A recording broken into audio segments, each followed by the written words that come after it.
আজকের ম্যাচটা আবারও প্রমাণ করে দিল ফুটবল কেন এত সুন্দর খেলা। পর্তুগাল শেষ পর্যন্ত রাউন্ড অফ 16-এ উঠেছে, কিন্তু শুধু ফলাফল দেখলে ম্যাচটার আসল গল্পটা বোঝা যাবে না।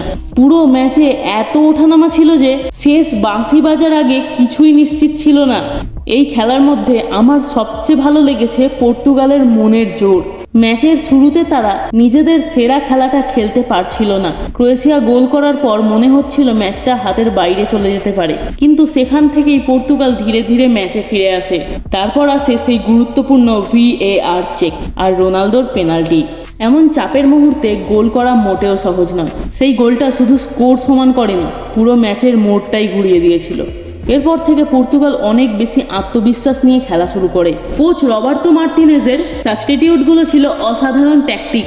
নতুন খেলোয়াড়রা মাঠে নামার পর মাঝমাঠ আরও শক্তিশালী হয়ে যায়, আক্রমণে গতি আসে। পুরো দলটাকে তখন অনেক বেশি গোছানো এবং আত্মবিশ্বাসী লাগছিল।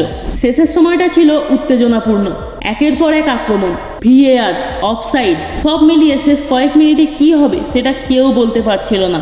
অতিরিক্ত সময় একটু বেশি মনে হলেও শেষ পর্যন্ত আমরা দারুণ একটা ম্যাচ দেখতে পেরেছি। এখন সামনে স্পেন, কঠিন ম্যাচ হবে এতে কোনো সন্দেহ নেই। তবে আজ যেভাবে পর্তুগাল কঠিন পরিস্থিতি থেকে ফিরে এসেছে, সেটা তাদের পরের ম্যাচের জন্য অনেক বেশি আত্মবিশ্বাস দেবে। আর যারা ভোরে উঠে পুরো ম্যাচটা দেখেছেন তারা নিশ্চয়ই বুঝতে পেরেছেন এটা শুধু একটা ম্যাচ ছিল না, এটা ছিল শেষ পর্যন্ত লড়াই করে ফিরে আসার এক দারুণ উদাহরণ, দ্য গেম অফ কামব্যাক।